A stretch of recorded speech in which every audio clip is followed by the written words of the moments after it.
I now see some of the flaws that I made based on my love foundation. I still forgave him and continued on as if nothing happened, which is what my mom did. Hello and welcome to Underneath the Hat. My name is Sherri Simmons, your host, and our topic for today is When Beneath My Wings, Mother-Daughter Relationships. Let me introduce you to our panel. We have Samantha Allen of Foundations Counseling of Evergreen Park, Erica Williams, and Marianne Johnson. So thank you ladies for coming today. I appreciate it. Thanks for having me. So let's dive right in. First question is, how has your relationship with your mother affected your life? I'll start off. My relationship with my mother has affected my life in many ways, positive and also negative. The negative ways, the one that stands out for me is, of course, growing up, me and my older sibling, we were raised by our grandmother. And so it was always that gap of trying to figure out why did she give us away, or, we felt abandoned. We had just a lot of issues coming up and just always felt like a dysfunctional family because it was me and him, and then it was my other two siblings that she did raise. So that was the negative things that stood out. But then as far as the positives, as we got older, a lot of the stuff we were able to put behind us so that we can have a healthier relationship, so that we can better ourselves as her as a parent and me as a daughter. A lot of those things I was able to let go and process and just be able to move forward so that we could have a healthy relationship. And at one point we were able to go out and do the mother-daughter traditional things, get our nails done, out to eat, birthday gifts, shopping, the regular stuff. So it has impacted me in both ways. Okay. And what about you, Marianne? I would say that my relationship with my mother has probably been the most impactful relationship on my life as a whole. I grew up feeling a little bit confused. My parents are Nigerian, and I was born here in America. So me and my sister are first generation of Americans.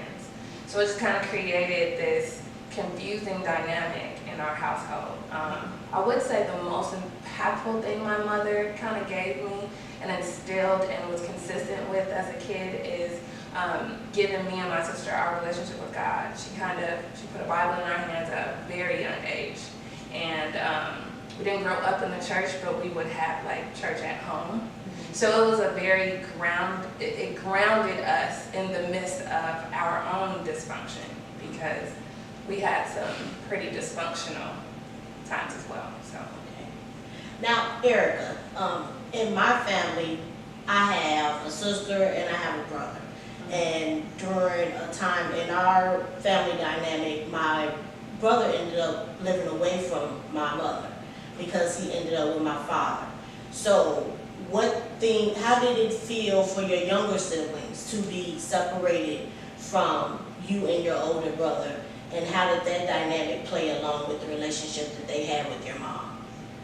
I think the dynamic, one part of it was so dysfunctional, it was kind of the thing nobody talked about.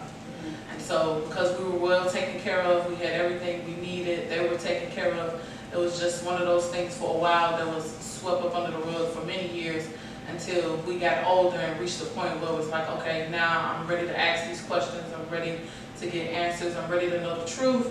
And so some stuff we found out answers to, and then some stuff, for me personally, once I reached the point where I was just ready to have a fresh start, I didn't even want to know. And so as far as the dynamic, from my younger siblings, they did have times where they spent with us. We did go upstairs, we did hang out with them, we did eat with them, we did do activities, but then at a certain point we were pulled away from each other. So my grandmother was very sheltering. Specifically to me, there was times where, no, you cannot go play with them. No, you cannot go to the park. No, you cannot go to the store with your mom. Or no, you cannot hang out. Or you need to come from upstairs and be back downstairs by 8 p.m. And for me as a child, no, I didn't understand it. I just knew this is my mother, these are my other siblings, and I should be able to go play with them and do different things. But I think more for her, it was her protecting me in a way, and then it was those attachments. But I am grateful that we did have the opportunity to be able to spend time with each other. And as dysfunctional as it felt of your mother and your other siblings living upstairs, we were able to see them, got to know who they are and what they're about, and be able to have a bond as siblings.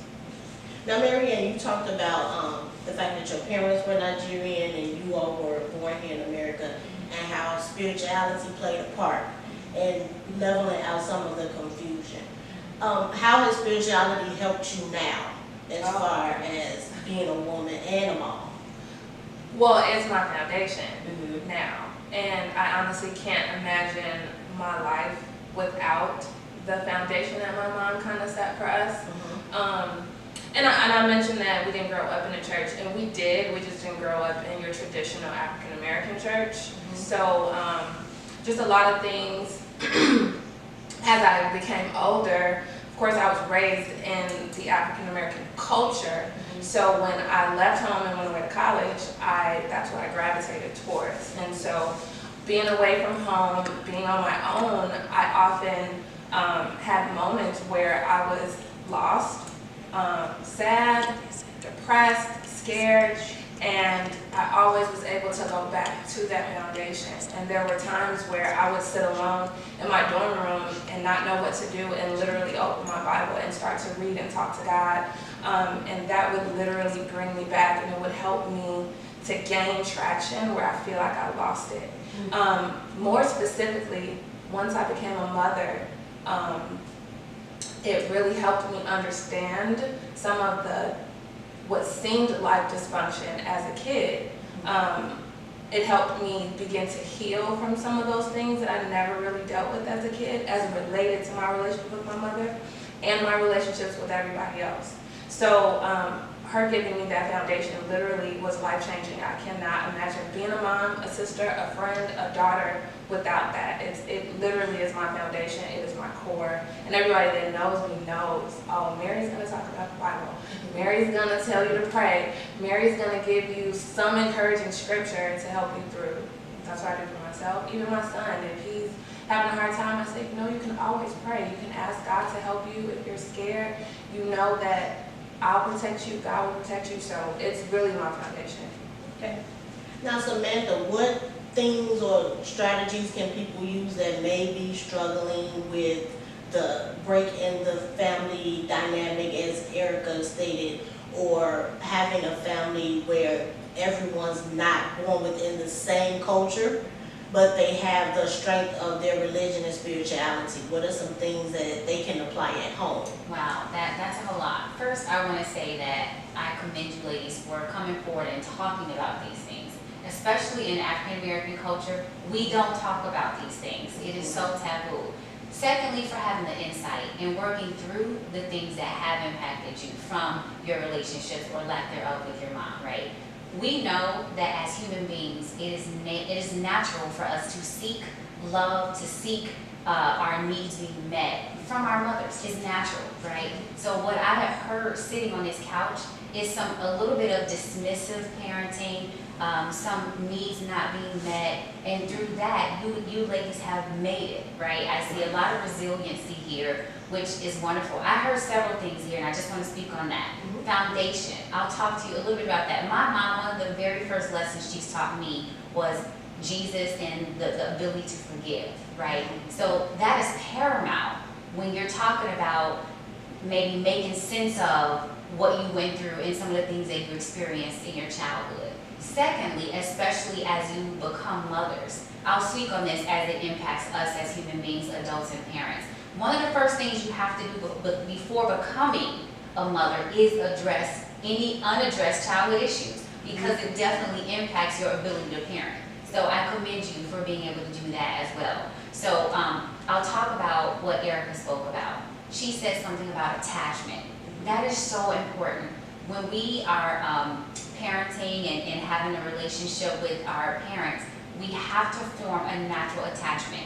From that, we know that we can trust our parents. We can count on them to take care of our needs, and that definitely impacts us, our sense of self, our self-esteem, how we view the world, and how we engage in relationships moving forward. So that is important. So when we have these issues, I'll speak to your question, if those are our struggles, we can definitely use our spirituality. We can pray and rely on God to be our covering. That's one thing. Secondly, we can go and seek help from a counselor or therapy. We can talk to our pastor. But one, when we talk about it, we make sense of our experience with the lack thereof our relationship with our mothers, right? So the very first question you asked was, how does the relationships impact us? I heard you say, I had depression in college. I had these questions about why did you choose them over us? Those are the very first things that you address when you're dealing with these. The process of healing and reconciliation, I think that's a great start. So now let's get into the real meat and potatoes. So we always hear that girls' first idea of how a man should treat her is through her father. But as a girl and her mother, they show us how we should be treated as women. So what would you say, how has your relationship with your mother helped with your love life?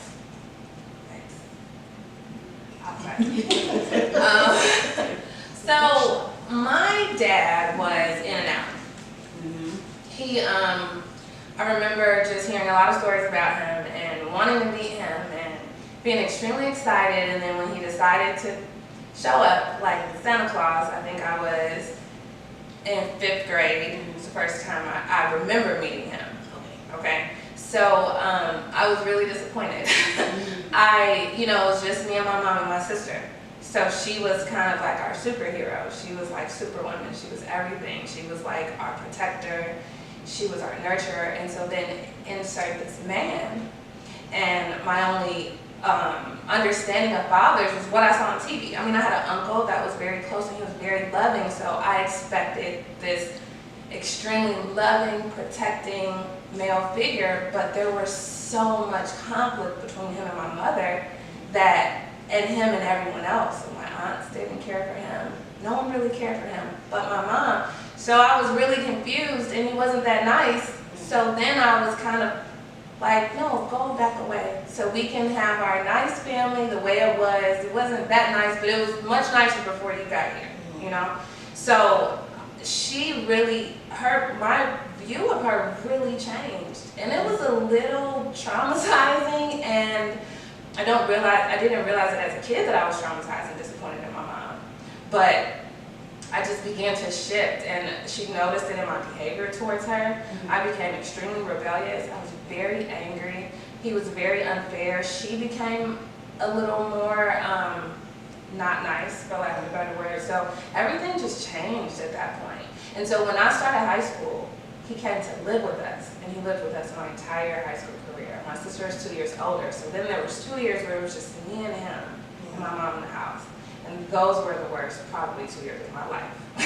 Not even being dramatic. So it really changed how I viewed her, but it also really taught me how to be treated, which was not very well.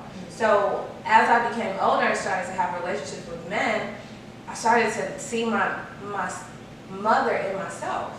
I noticed a pattern. I attracted men like my father that were very narcissistic, very controlling, and I wanted to love them through it, which is what my mom did. So that's the only relationship she'd been in from young adulthood all the way through until when I was pregnant. Her first relationship was in 2013 after that. So, I mean, it really shaped how I entered and then maintained my relationship. It was very unhealthy, very codependent, very savior-like. So, yeah. What about you, Erica? As for my experience, me and my mother, honestly, I'm 29, and I've only saw her in 2 relationships. And so the first relationship was when I was a little younger, like teenager, and I was still in high school myself. During that time, there was one guy that she would bring around, and we knew as her children she's dating somebody, she's interested in somebody, but we never seen them. We never heard them, we never talked to them, we never spoke to them. It was like she shielded us from her relationships or whoever she was dating or whatever was going on with them personally. Up until a point where when she felt safe, when she felt secure with them, when she felt, okay, I'm ready to introduce my children into your life, and if she felt it was serious. If she felt that it was just somebody she was just wasting time with, or that, the relationship wouldn't amount to anything, we didn't get to meet those. And so that was the one I did get to meet. And he was a very fun, loving gentleman. He was kind. Whenever he came around, he was very respectful to her. He always opened the door. He always closed it. He always asked if she needed anything. He tended to her. He catered to her. And so, of course, as children, or especially me and my sister, we saw that. We like, he treats mom like a queen. You know, that's his princess. You know, we're getting it in our head. Like, okay, this is how you should be treated. He never talked down to her. If they had an argument or something, he would excuse himself to leave the room. So then that taught us as we got older, like, okay, if you're in a relationship, don't air your business out in front of everybody.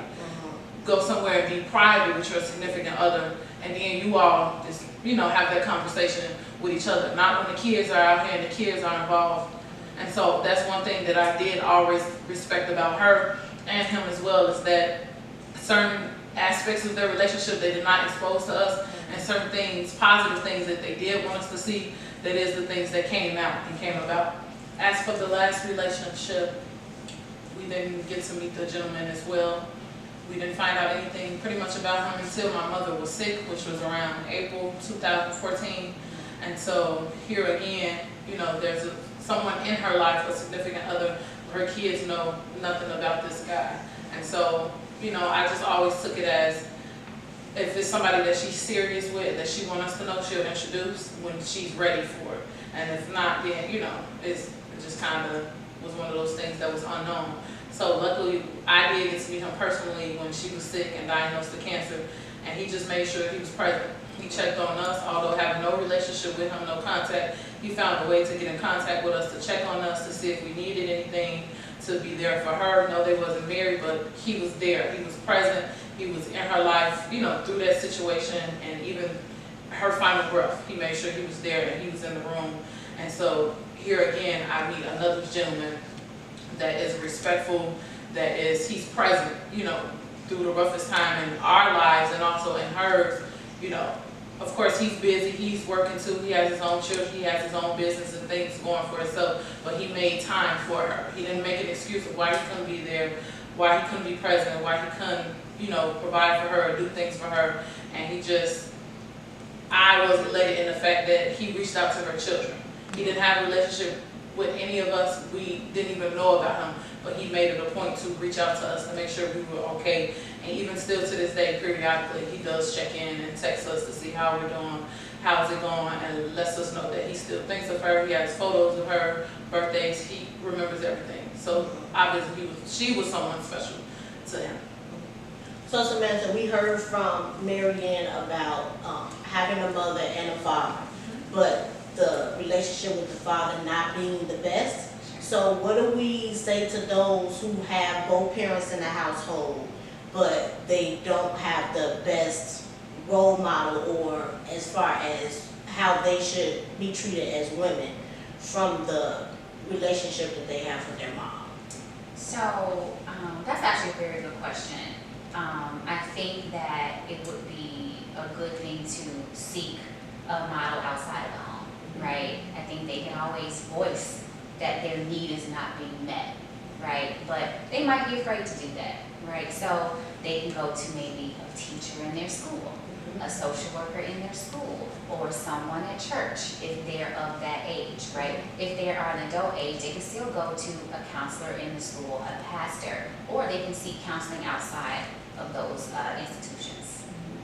And then as far as Erica, we saw where the biological father wasn't in the home, but her mother had the ability to choose men that treated her as she should be treated, and her daughters were able to see how that should look. So what do we say to those young ladies who feel that because their dad is not there, or that their mom is not doing the best job, that there are still things that they can learn from other people outside of the home as to how they should be treated? Sure. In Erica's situation, I think her mom made an excellent decision to not bring multiple men around her and her sister, her siblings, I should say. So I think that was an excellent decision to make, because when you do that, you expose all of your mates to your kids, which could be a bad decision. I think that when you have questions about that, it's always a good decision to ask for help, or seek a model from someone else. I think that's just a good decision to make. And if you need help, again, there are people and places that can offer you the guidance that you need, either at your school, at your church, or you can Google, professional counselor that can help you with maybe a mentor or female guidance. You can always look those things up. Okay. What is one thing that you've learned from your mothers that you will take into your future relationship or marriage if that's the path that you plan to go down? One thing in particular that I did learn from my mother that I would carry with me everywhere, every relationship, wherever I'm at, is to look out for me. So what that means is to put myself first, to make myself a priority, to when it comes to finances, make sure I'm saving, I have some put up for a rainy day. When it comes to my health, making sure I'm going to the doctor, I'm getting checked out. When it comes to relationships, if it's something that's making me unhappy, or if I feel like I'm in a toxic environment, save myself, protect myself, and get out of that. That is something she drilled into all of our heads all the time, even before I started, dating and getting in a relationship, that if you get into something, even if you move out, make sure if he decides to leave, that you're gonna be straight. Make sure, you're able to carry yourself and support yourself and be independent, and just always, always make sure you are a priority. Marianne? I have to say that just in hindsight, like where we are now, the one thing I would take from my mom is to continue to have a very open and loving heart towards people. I mean, while it worked against her and me at certain points in my life, I believe that just the society we live in, it can be very self-focused, and I think you can lose genuine care and concern for other human beings. To Erica's point though, hindsight, I think I learned from experience, not being taught, but from experience, to leave and not to stretch myself too thin in toxic environments. One, to be able to identify toxic environments by how it's kind of impacted me. Right. But then also to not play savior, I'm no one's savior, to make sure my needs are being met, and that I'm in a healthy, mutual loving relationship. That love that I'm extending is not one-sided, and I'm not being taken advantage of and depleted, because I do have a son. So it's not just me anymore, and some of the impact, I believe my mother's decision, or not decision, but just lack of experience in taking care of herself impacted us through her relationship. And I don't want to repeat that cycle with my own kids.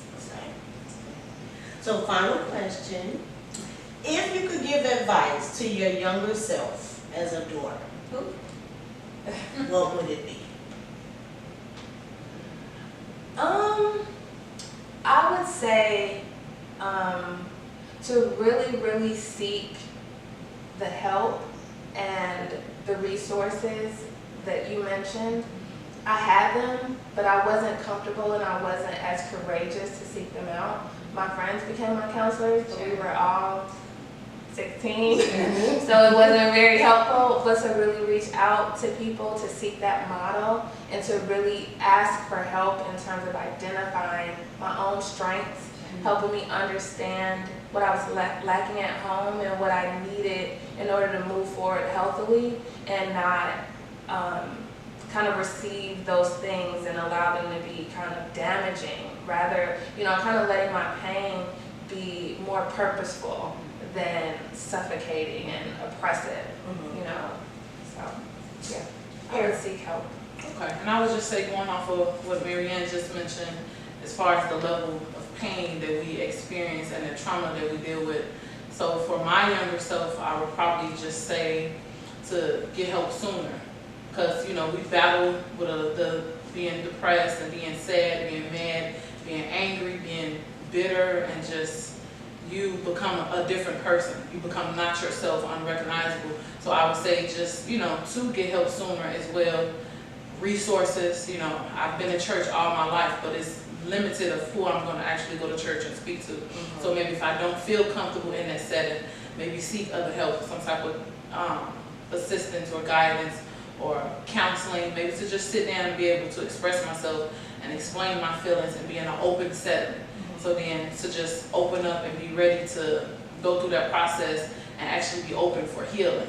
Because it's pointless if I want to insert myself in something and I just want to talk about what I've been through, but then there's no solution. So I would just say to my younger self that whatever process I'm going to go through, be open for healing at the end so that I can come out a better me.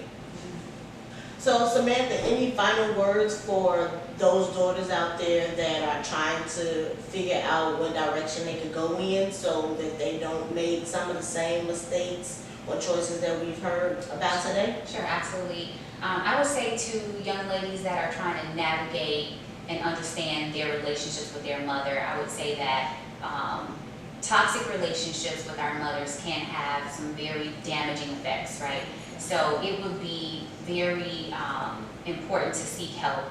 Find someone that you can talk to about what you're feeling and what you're experiencing, because when we don't talk about it, when we don't express it, we act it out in very negative ways. So I would say find a school social worker, find a pediatrician or a doctor to talk to if you're an older woman.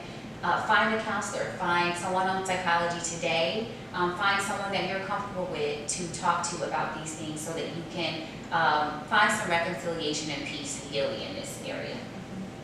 Well, ladies, I want to thank you so much for being a part of Underneath the Hat. To Mary Ann and Erica for sharing your stories and being transparent so someone else can be healed.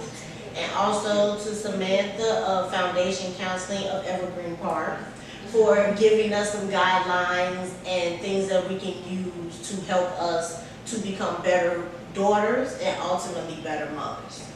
So again, I want to thank everyone for tuning in to Underneath the Hat.